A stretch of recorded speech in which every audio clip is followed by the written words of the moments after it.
Maithili express की शानदार प्रस्तुति खुशी recording studio Baluaha.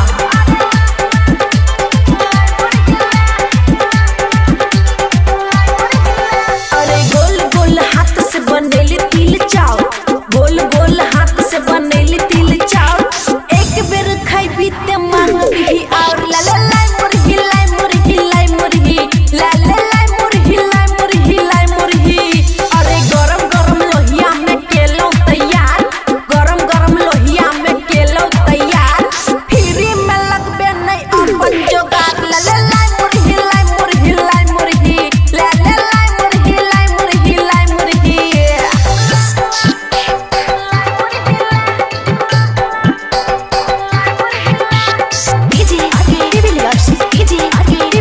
Mix by Aman Akki.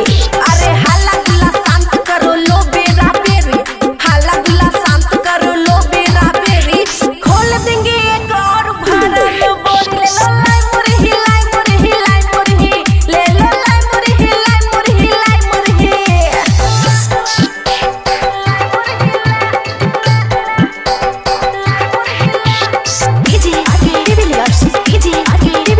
Khushi recording studio Baluaha.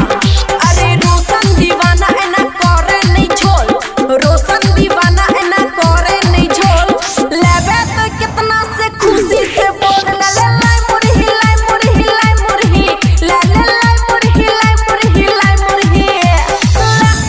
Khushi recording studio Baluaha.